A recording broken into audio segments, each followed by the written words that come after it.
Hi, my name is Talisha. You may know me as Mookie or my character Mo. This video is to tell some of my life story and to give you some insight of who I am. This isn't to bash anybody, but it's just me keeping it real. I hope it helps at least one person. It's time for me to tell my testimony. What's up, everybody? It's your girl Mookie. No, this is not the ordinary video that you normally get from me. This is gonna be a video of an experience I had in life a couple of years ago. Very traumatic experience. I'm not doing this for pity. I'm not doing this to bash anybody. I'm not gonna call any names.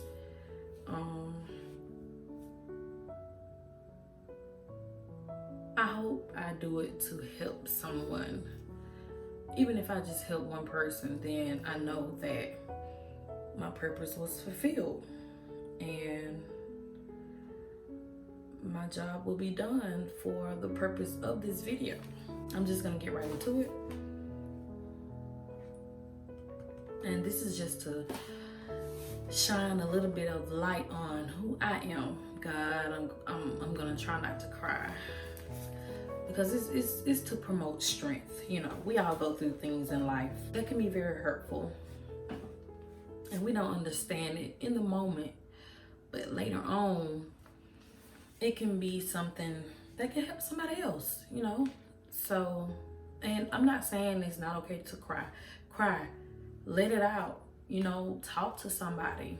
It's important because it can help you and not hold your emotions inside, and then you become a ticking time bomb and explode and step out of character and take your anger out on other people who's only trying to help, or the anger can turn into hatred. So anyway, I'm gonna try to make this as short as I can. Anybody that know me, I don't really talk like that, you know. I'm not really a talker. I normally keep my feelings to myself, you know. And I'm growing out of that because I'm learning that it's okay to talk to people. Talk to people. It can help you with your emotions and how you feel. Just talk. And all the time, you don't need a response. You just need somebody just to listen. Most of the time, I just need somebody to listen. That's it. And I feel better after I vent for a little bit, you know. But anyway, this video is to promote stillborn awareness, the loss of babies, mothers who have lost babies while pregnant or miscarried or whatever. Today is December 18th. It's my son's birthday, Mark Hayden Lamar. It would be his 4th birthday. Guys, y'all gotta forgive me because if this video gets a little choppy, I'm just trying to get it together, find my voice, find my energy, because this is very hard to talk about still. And it's been 4 years. It's still hard to talk about for me. I've never talked about it. I've never wanted to talk about it. You know, I feel that it's time now. So I'm just trying to find that voice. So if it's a little choppy, please forgive me. When I get nervous, my mouth gets very dry. So that's what I'm fighting through right now. So today is December 18th, 2019. And I felt that it was the time to share my story basically with the world. I don't know how far this is gonna go. And I'm not doing this for likes, shares, or views. I don't care about that. I'm just trying to help somebody. These women out there need help. I was one of them. So I hope that even if I just help one, just one, my purpose is done in this video, like I've stated before. So I'm doing this in honor of my son on his birthday, okay? So 4 years ago, December 18th, 2019, I found out I was pregnant the month of April. That's all I'm gonna say. Okay, mind you, I already have 2 beautiful children. I got pregnant back in 2007. I didn't know I was pregnant until I graduated May 2007. I found out I was pregnant in June. I took a pregnancy test. The lines were very faint. You know, I didn't know. I'm young, just getting out of high school. But I found out I was pregnant. I made a doctor's appointment. And before I can even go to my first visit, I was bleeding. So I had a miscarriage in my very first pregnancy. Miscarriage, I didn't know why. And of course I was fearful because I thought maybe I couldn't have kids or what have you. But indeed I could. It was actually a problem with my blood type. I'm A negative, a very rare blood type. They consider it a rare blood type. And I have to take the Rogam shot every pregnancy, during, and maybe after. It just depends on the baby blood type and their reaction to my blood, so that my body won't reject the next baby. Okay, I had my daughter January 2010 and my son December 2012. Okay. And yes, with my daughter, I wasn't married. With my son, I was married. I was married, and about 3 years into the marriage, I stepped out. I did. I stepped out of my marriage. I cheated, okay? Am I proud of it? No. I wish I had never done it. I wish I would have done things a whole lot differently. But I know that I serve a God that is a forgiving God. Although people may not, I know that God will. And he has forgiven me. I've never been one that wanted to cheat, but it happened. I can't take it back. I wish I can, but I can't. But although I will never do it again. I will never do that again. Cheating, it's not good. It's not gonna end well for you if you are. Of course, it's fun in the midst while you're doing it. I'm not saying that it's fun. I mean, you may be enjoying being with that person, but being second place to a married man while you're married, the whole process of cheating is not fun. It just leads you down a road to a dead end. It's not fun at all. I say that because I felt like the ending results of this pregnancy was because I cheated. But I also have another baby after that with the same man I cheated with, who is about to turn 3 in February, because I was so hurt and heartbroken. And I thought that I just needed a baby to fill that hole, that loss of the other baby. And I know it's not the same baby. I know it's not gonna be the same baby. I just thought it would fill that hole, fill that void, but it didn't actually. I'm not gonna say it made it worse, but it did not fill that void, y'all. But I would never take. I'm grateful for my baby. I'll say that. I'm grateful that he's here, and I'm his mom. I'm his mother, and I love him, and I'm gonna show him love. And I I tried my best to hide that pregnancy. I didn't want anybody to know because it only took a couple of months and I was pregnant again. And it was shameful. I was embarrassed, yet I still did it.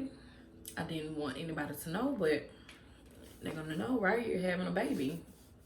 That was one of the main reasons why I have never really talked about this, and I'm very nervous about sharing it, but I'm gonna share it because I cheated and the community and how they look at me. But everybody sins and falls short of the glory of God. Everybody, whether it's cheating, lying, stealing, cursing, whatever it is, everybody has done wrong. And a lot of them has done the same thing that I've done, but they haven't gotten caught.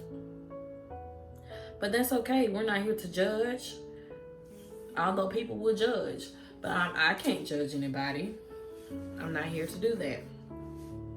I'm just here to share some of my story. And I'm going to try to keep the stories separate and not intertwine them together as far as the cheating versus the stillbirth. But we're here to talk about the stillbirth. So I found out I was pregnant April 2015. You know, just a normal pregnancy. Of course, I had gestational diabetes with it, but I had gestational diabetes with every one of my pregnancies, you know. So it wasn't nothing new to me. Nothing new to me. It was normal for me. I have it during the pregnancy and it's gone after I give the birth. But you know, they always say continue to try to be healthy because you can develop it later on in life. That's what they tell you. That's what the doctors tell you. I had a very normal pregnancy. Skipping on down, time move forward. Of course, close to the end, I had to start going every week for weekly ultrasounds and NSTs, non-stress tests, to monitor the baby, make sure that everything is fine. And you know, everything will always be fine. Every ultrasound was always fine, you know. Nothing that was concerning, except when I would go to the doctor, you know, I'm always taught death and life lies in the power of your tongue, right? I would go to the doctor and the gestational diabetes, the baby was growing at a rapid rate, I guess. But like I said, it's the gestational diabetes, nothing new to me. You know, I had my biggest baby before this one was 9 pounds, 3 ounces, my son. And I didn't even, they said I was borderline diabetic then. To think about it, I didn't even have the diabetes with him. I had it with my daughter, you know, but she was born prematurely at 34 weeks. My daughter weighed 5 pounds, 16 ounces at 34 weeks. So to me, it was a good thing and a bad thing. She didn't have to go to the NICU. We just had to stay in the hospital an extra couple of days, but she was fine. He didn't have to stay an extra couple of days. He was born with jaundice, but other than that, he was fine. So it was just, okay. I guess I didn't have enough knowledge on it. I'm not sure, just going by past experiences. So the doctor would be like, you know, I have to check my sugar and write it down.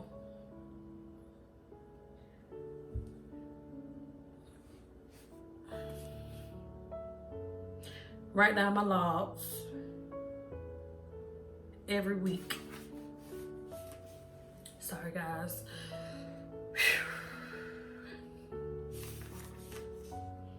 Write down my blood sugar levels every week, right? So I wrote them down, and I would have to take them to her like every 2 weeks. You know, once you first start off, you go to the doctor every month, then every 2 weeks, then every week. So I wrote them down. I would take them to her, and it would be just something negative all the time that the doctor would have to say. If you don't watch what you eat, that baby can die. Your baby can die. I heard that a lot. He's not gonna make it. He could die. And that really scared me, but you know me, I have faith. I don't accept it. I rebuke that in the name of Jesus, what you're saying. But still, a part of me inside was like scared. And 2015, remembering back, that was a year of, I know down on my Facebook page, I saw a lot of mamas losing their babies that year. A lot of babies were lost in 2015. And if it wasn't the baby, it was the mama. If the baby didn't die, the mama died.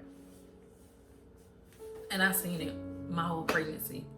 I seen it, and I would pray, you know, oh God, I just let my baby live. Let my baby make it, you know.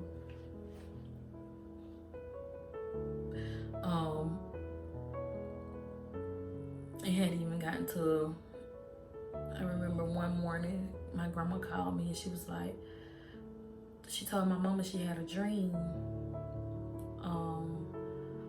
about me, and I had a baby, and the baby had blood around his mouth. It was basically dead. And I had a friend to tell me that her boyfriend said that he dreamed about me, not the baby per se, but me. I was laying out in the street dead. And I had, if you hang around older people, if you dream about nakedness, I had dreams about nakedness of people, and that's a sign of death. And I had an auntie to dream about, she seen the back of my backside naked as well, and that was another sign of death. This is getting closer to time to give birth. So going to that day, the day before,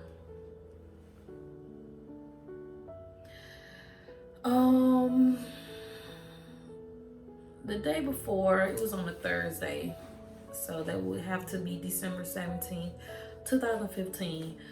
I was, you know, sometimes the babies sleep, and of course the bigger they get, they don't have that much room to move. I've never really done kid counts, so I never kept up with it. So if my baby would sleep with all my pregnancies, I give my stomach a little shake or a little poke, you know, to make sure I can feel them move. They'll move and they're fine. Okay, they still alive.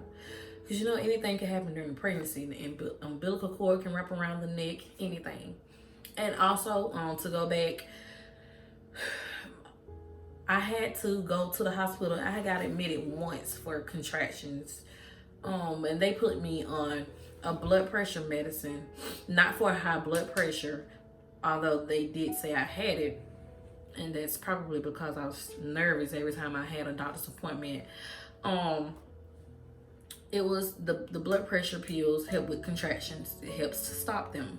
So I was on that. I was on medicine for a pill for insulin, and of course the regular medicine as far as the pregnancy, multiple times a day.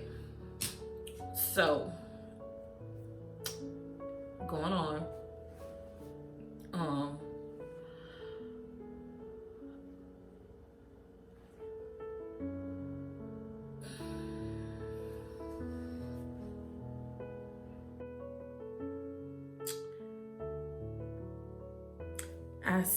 I named all of those medicines to say at the end of the pregnancy, someone told me, because I was on all of those medicines, that was the reason, or could have been the reason, why the baby died. I never got a reason. I never got a cause of death. So that was another reason why I was just so lost for so long and seeking answers. I still have a lot of unanswered questions. The only thing they told me was he had a lot of meconium, and that's when the baby have a BM while they're inside of you. I don't know if he inhaled it. I don't know. They never told me. They just said he got in distress, and that is a sign of distress. And he was just gone. And I still don't know what happened or what caused him to go into distress in so little time. I have some factors, but I don't know. I can't say that that's a fact as to why. So going on, I was trying to feel for him like that morning. Oh, he didn't move. So I was like, well, you know, maybe he's still sleeping or whatever. So I just remember all that day trying to get him to move, just poking at him. I could feel him, but he wasn't giving me a response. And this is where the blame game come in on my part, because I waited so long. I should have just went to the hospital, but I didn't know. I didn't know, because later on that night, at this point, I had decided, you know what, I'm going to the hospital because I haven't felt him move all day. So at this point, I tried one more time, and he gave the biggest move. And I was like, look who wanna move. They ain't moved. You ain't moved all day. Now you wanna move. So I was like, cool. I'm going to bed. And I was like that because the next day, I had appointments every Friday. The next day I had an appointment, so I was like, we'll make sure everything fine in the morning. My appointment was that morning, so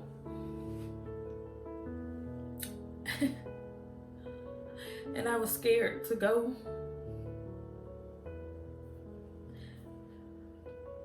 I was afraid to go because I kind of knew that something was wrong. I kind of felt that something was wrong, but I'm not telling anybody because I don't want to hear what nobody has to say. That's just who I was. I didn't want to hear what nobody had to say. So,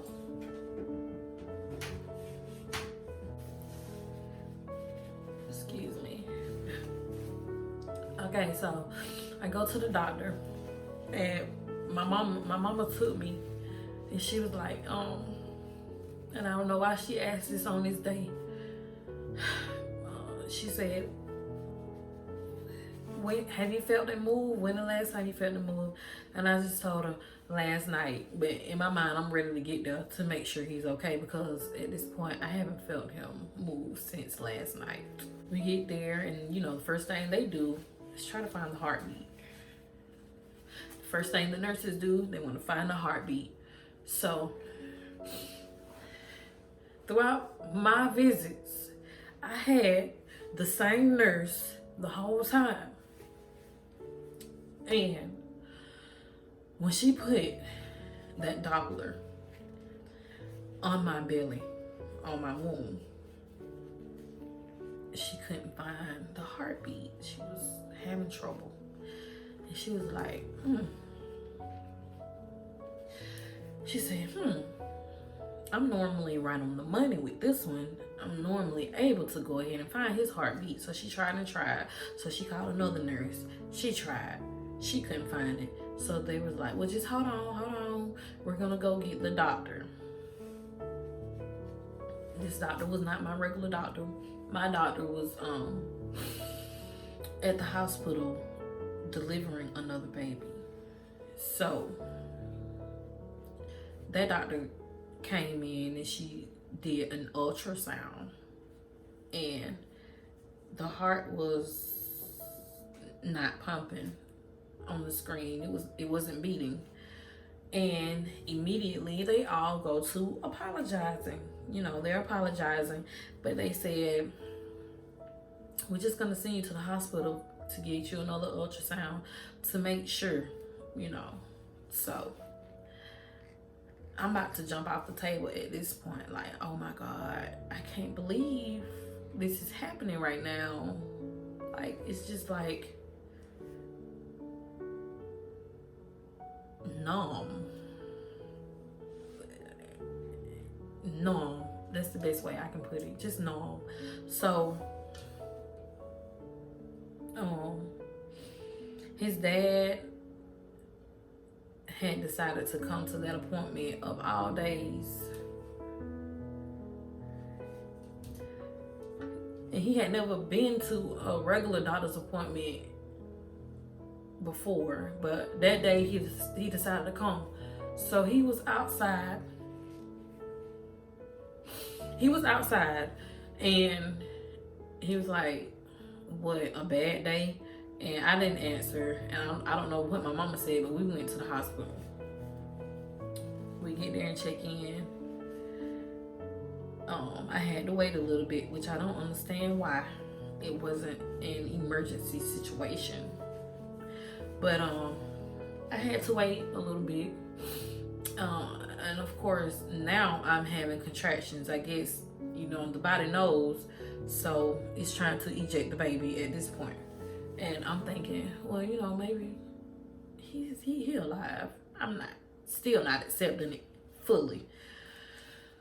So they called me back, and my doctor was there, and she was like, mind you, this same week I had just had a weekly NST.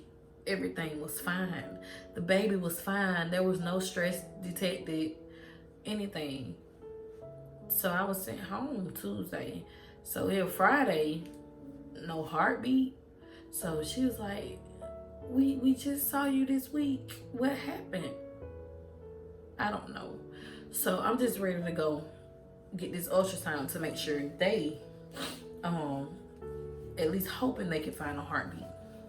I get in the room, got on the table, and they couldn't find the heartbeat either. And I'm not a ultrasound tech, but I've had enough pregnancies to know what I'm looking at. The heart wasn't pumping, it wasn't beating. So I have to make a decision. This was already, I had my delivery date moved once because I wanted to be able to attend my other son's Christmas program. I think it was the 23rd, and I was gonna deliver the 28th, but I was originally supposed to deliver on the 18th anyway, but I had it moved. She said, we can move it, but we can move it 1 week, but that's it. You know, I don't think she really wanted to wait, but we waited. But either way, he still came on that day. But she asked me, did I want to wait to deliver him or go ahead and deliver him? Now me, in my mind, I'm about to pray my baby back to life. I'm about to pray to God, and he gonna move. He gonna perform a miracle. That's what I was about to do. But my mama was like, go ahead and get him out of you. You don't want to walk around with him in you like that. Let them take him today. So I came out of that headspace and just gave them the okay to go ahead and take him. So I go back there, everybody's silent. They hook you up to the monitors, not the heartbeat one, but the one that monitor the contraction. And I was contracting like crazy, but it wasn't hurting or anything. I guess it was early labor. But my mama was just hoping that he was alive. Now I asked them what are they gonna do for him when he come out? Because I'm thinking, you know, resuscitate something, CPR, do something to try to bring him alive. But they was just like, we're gonna assess him or evaluate him or whatever. And I'm thinking that comes with that. Okay, cool. Y'all gonna do something to make him come back alive. So that's what I'm thinking. So I'm okay. I'm at peace. They're gonna work on him when he come out. So they set me up to for delivery, and I'm just sitting there in the bed holding my belly and just rocking and talking to him, you know, while he's still inside. And everybody else is doing their job. A friend of mine came in. She had to take my blood, and at that point I didn't know if she knew or not, but later on she told me they tell employees they have to come in what's going on before they come in there. So she took my blood or whatever, and she told me she loved me, and I didn't know why, because I felt like it was confidential. I didn't know they had told her. But anyway, I go and they deliver him or whatever, and they showed him to me, and they immediately take him away. I don't know what's going on. You know, I don't know, are they gonna work on him or what? So I look at him and I told his dad, go where they are and see what they're gonna do to him. So that's what he did while I went to recovery. I'm in recovery, and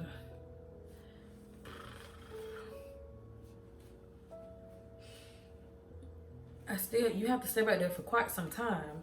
So I don't know what's going on, but the doctors and everybody was extra nice. You know, you got a whole loss here. So of course they're trying to be nice and comforting. I'm just trying to hurry up and get from back there so I can know what's going on. But that was the longest wait. So finally I go back to my room, and my mama was in there, and of course the dad. I can't remember if the baby was in there or not, but I don't think he was. I think they brought him back to me, because my mama had her time with him already. The dad had his time. So they brought him back and let me see him. And I looked at him all over.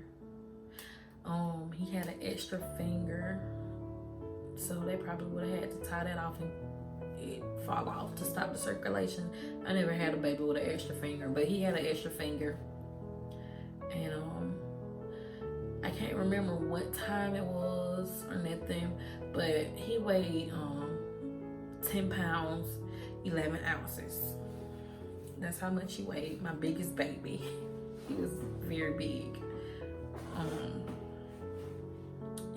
He weighed 10 pounds, 11 ounces. He was a big boy. He looked like me. He had his dad's nose. He had good hair. Beautiful baby. I'm not sure if I want to insert pictures or not. If I do, it'll be at the end of the video. I still have a scrapbook I may go run and get and show you like that. I'm not sure what I want to do. I've never shown him besides to family and friends, but I've never shown him before. I may, but he was beautiful, perfect baby. Now what I didn't know is I spent time with him, but I'm still numb, because you really just don't, just trying to come to terms with what really is going on. Like, I just lost my child. Like, you're there physically, but mentally you are somewhere else, honey. You don't know what's going on. I didn't. I just know some family members started coming. My mama's best friend and her husband came, and my first lady came immediately. Like, she lives 45 minutes, 30 to 45 minutes away. And I'm like, how you get down here so fast? You know, my pastor had something to do. So my pastor had something to do, so he couldn't come. He sent his wife instead. And that just made me burst into tears, because you know who love you when you going through something. At that time, you know who gonna be there for you. When you're going through, you find out who your real friends are during that time. And I did. And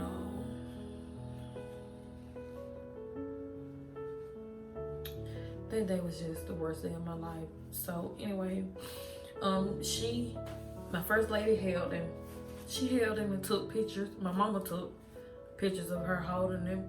My mom got pictures of herself holding him and the dad and myself.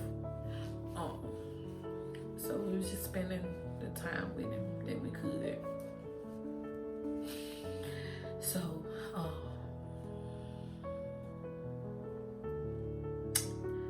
it was time for him to get ready to go. The funeral home had made it. And, you know, normally, I guess they put him inside a box or something. My mom works for the funeral home that he went to. So she said, y'all not put my grandbaby in no box. So she held him as they drove to the funeral home.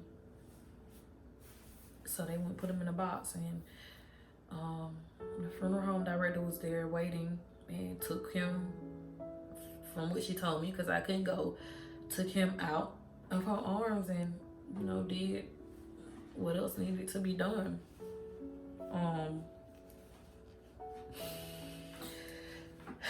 So after that, here come the question of making funeral home arrangements. I have never had to make no funeral home arrangements, and I don't want to do it at this moment, but I had to. It's kind of a blur, because like I said, you're there physically, but mentally,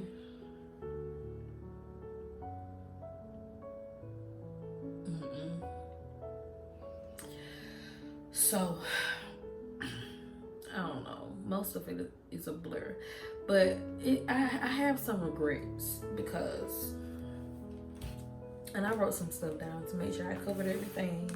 So I want to point out some things that I didn't know. I did not know that they would allow mothers, and this is for somebody, I wish this on no one, but if you ever go through this, please do everything that you can do, because you're only gonna have that one time, that one shot. When they gone, they gone. I did not know that you could give them their first bath, dress them, or whatever. If I had known that, I would have done it, but I didn't know. So they had done it for me, I guess, while I was in recovery. I'm not sure, but I would have done that. I would have videoed more of it. I would have took way more pictures. Just know what you can do, because that's the only shot you're gonna have with that baby. Because once that baby is gone, it's gone. And what you have, the photos that you have, video that you have, that's gonna be the only thing you have to remember. I wish I had known that. I wish I could. You can't turn back the hands of time, but if I could, I would have gave my baby a bath. I would have washed his hair. I would have put lotion, Vaseline, everything on him to make him smell like a baby, and done what I needed to do for him, just to have that one day of being his mother and showing him that tender love and care before he left. I can't get that back. I can't get it back. I wish I could, but I can't. So just remember that. I guess you can ask them or whatever. Nobody told that to me, but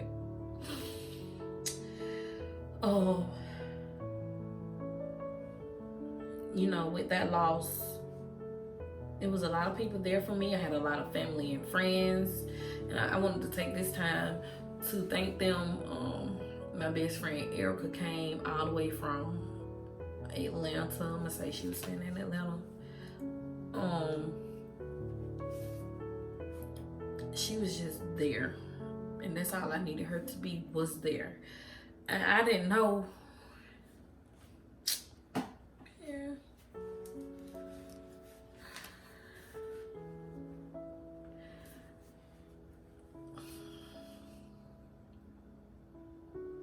I didn't know it hurt her as bad as it did.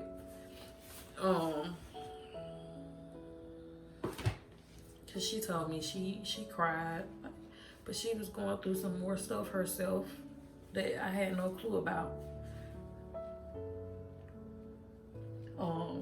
But I thank her for being there for me and doing everything that she needed to do, because it was more to it than just that. And try not to intertwine the stories. I remember Shantae coming to the hospital. I remember Precious being there multiple days. If she wasn't there, she was texting me. I thank them. Jeremy, he came, if not every day, every other day, and basically spent the night, you know, with me. He was there. Jeremy was there. Just like Erica was. Tamari is my other good friend. He came every single night and stayed till the next morning. But he wasn't there only just for me. I have a mother who was a grandmother. I have a brother who was an uncle. And it affected them as well. And he made sure. Yeah. I hate crying. He made sure that he spent time with every single one of us, because all of us was going through a loss. Tamarius did that. He did. And I thank him for that. And I love him. I do. Even now, he'll remember what time of year it is and just come and spend time with me, you know. I suffered a lot of losses behind this. Number one, I got the baby in the wrong way. Okay. I am an actress. I do stage plays, right? Me and the dad both. But that door kind of got shut in our faces because of our actions. And I did apologize to my playwright at the time. I apologize to them. I really did for my actions, because what I did affected a lot of people, y'all. I did not know that being selfish, you know, not just doing what I wanted to do, it affected a whole lot of people. It really did. And if I have not apologized to you, I'm gonna take this time right now in this video, because I don't know who it all affected. I didn't know it affected him. I heard that by word of mouth. So if my actions affected you in any kind of way, I'm sorry. I am sorry. I apologize from the bottom of my heart. I really do. I am so sorry, and I love you. And I wish I had never done it. And if I could take it back, I would. I really would. I am so sorry for hurting you in any way. Anybody out there, I'm sorry. I am.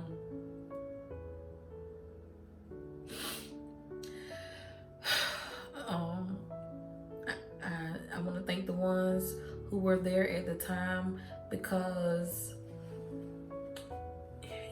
mind you, Daddy is married too. Both of us in the wrong. So it's kind of like a double loss at the time, to lose the dad and the baby, and you gotta grieve alone. And I didn't turn to my husband because it's not his baby, so I didn't feel like I could grieve with him. I'm just being real, y'all. I just gotta keep it real. I didn't feel like I could grieve with my husband, you know. So I kind of dealt with it alone.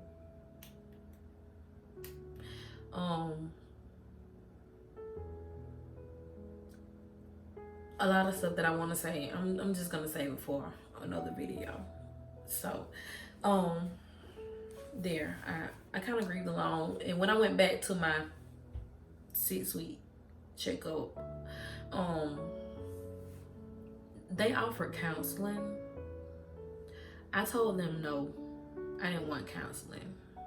You know, I thought that I could just pray about it, because I told him no, because I didn't want to talk about it. Honestly, I didn't want to talk about it. I didn't want to sit in there in no room with no counselor talking about something, and I didn't want to talk about it. I wasn't ready to open up. I wasn't ready, and I didn't want to. So, but if I could go back, and it's still not too late. I could still get counseling. I could, and I think I still should. For counseling, just for me, for myself, you know. I should have took the counseling. And if it ever happened to you, take the counseling, honey. Take it. It will help you. It really would. I would advise anybody to take counseling, along with prayer. Of course, keep God first. But for earthly help and counseling, take it. Don't let it pass you by. And I say that because I didn't know after everything was over. A lot of people was there, but a lot of people kind of fell off too. I don't know. It's probably because of a lot to do with what I did, but they fell off. That was hurtful as well. Just a bunch of losses, you know. It was hard, but God got me through a lot of that stuff, y'all. He got me through a lot of that stuff. Even another door got opened for me in my acting. That's all I do now. I go hard with it. Even with the social media, I do that to try to bring a smile to somebody else's face. Even when I don't feel like smiling, I try to bring happiness to y'all, and it keeps my mind off of this stuff, especially during this time of year. It just keeps my mind off of it. I can't sit home and just think on stuff and dwell on it, because that's when you get depressed. And I was very depressed, and staying in the house all the time, it's like the four walls would start caving in on you. I thought about, and I didn't think about it. I drank, I smoked, and I took pills, and drank more alcohol on top of the pills to enhance the effect. I was just trying to check out from everything that I was dealing with. But you know that wasn't the best decision either. I'm just keeping it real, and y'all know who I am. That's what I did. But I will say, time heals all hurt. It does get better. It does get easier. I can't say exactly when for you, but for me, it took a lot of time, and it still takes time. I still can't really talk about it without crying. As you can see, I can't talk about it without crying. I can't. It gets easier, but you never get over it. That's a whole child. I was 38 weeks. 38 weeks, time to deliver, and the baby died at the end. That just didn't make no kind of sense to me. And of course, you have people that say the way I got it, I deserved it, or it was karma, or you reap what you sow, all that. It may have been, I don't know, but it still hurts, and that's still my child. No matter how I got him, that's still my baby. When he first died, I would go to the graveyard and just sit. I would walk from home and just sit. It took a minute to get over it, but I thank God for strength. I thank God for peace. I thank God for more understanding, and I see why now, and I understand more as to why God did that. To keep me from having to go through some things, but yet and still I go back and do it again. So now I have to go through things. And then on the other hand, I think it's to help other mothers, because that night my brother had one of his friends to bring him to the hospital. Her name is Drika B. I think her YouTube name is Drika B, Carly's mom, or Forever Carly's mom, or something. I'll write it on the screen. You should hear her story, because at the time in 2015, she didn't even know what a stillbirth was. She didn't know what it was. She was heartbroken and affected by it. I had no clue. She went and researched. She told my mom all this since she's gone through it. She went and researched what it was. She didn't understand it. And she was gonna have her baby girl in September, I wanna say, of this year. And her baby girl passed away inside of her the day before her due date or something to the effect. But her story is on her page. You can go watch it. And we're just all trying to raise awareness for lost babies, you know. But it does get better. I'm in a better place, a better headspace with it. I still have my moments, but I endured and I pressed through with the help of God and the help of Jesus Christ and the help of family and friends. And the biggest thanks, one of the biggest thanks, I want to thank my mother. My mama really did a whole lot for me. She seen me in my lowest times, my hardest breakdowns. Like, I had to take anxiety pills. I was staying with her, and she would just see me reaching out for the baby, because I just couldn't understand, why am I coming home empty-handed without my son, you know?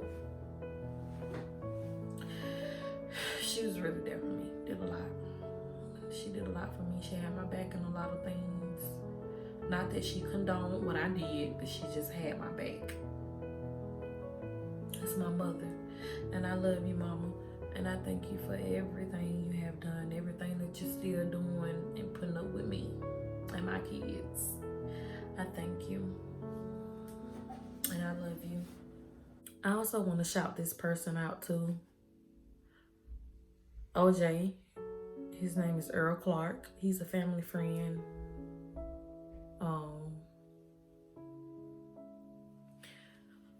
When I lost the baby, it took me a while to eat. It took me a while to get an appetite back.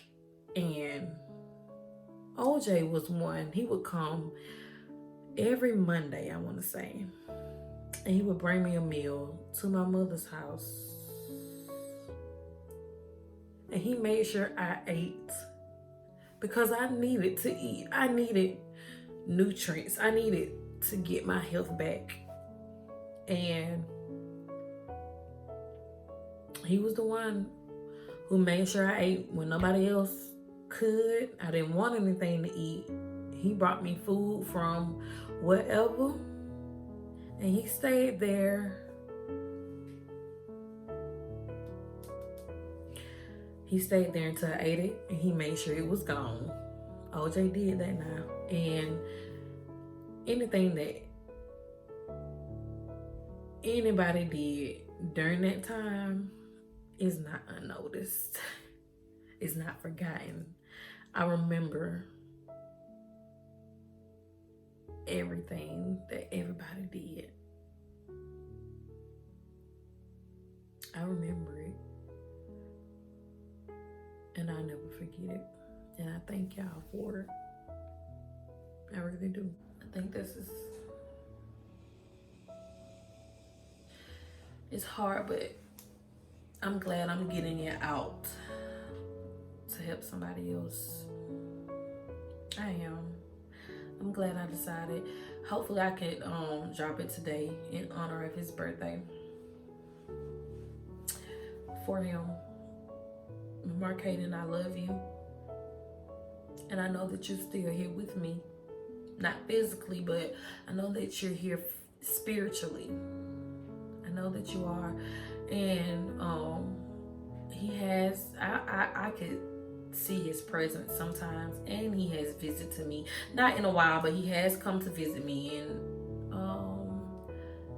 2 dreams. He has. And he was golden, a little golden angel. That's why I call him my golden angel. That's why I call him that. And Markaden, I love you, baby, so much. I miss you. And I know that you're having a wonderful time with Jesus in heaven. And mommy is trying to strive to get to heaven with you. I'm striving to get there. And I'm going to get there with you. So I can see you again. Me, your sisters, and your brothers. So we can all see you again. Yep. So anybody who has ever gone through this, you know what I'm talking about. We can all support each other and help each other and pray for each other and continue to lift each other up. We can. This isn't the end of our story. Our story is still being written. But we can use our story to help somebody else. And I hope that I at least help one person. One person. And this isn't to bring sadness in your holiday or nothing, because this has always been my favorite time of year. But when this happened, I hated to see this time come. But it's getting back to, not fully, and I'm just being honest, but I'm beginning to love it a little more. After I stopped beating myself up about a lot of things, I'm beginning to get that love for it back a little bit more. I hope you all have a happy holiday, a joyful holiday, joyous, peaceful, everything. Just happy holidays, happy new year. I love you. And y'all just be blessed. And thank you for watching.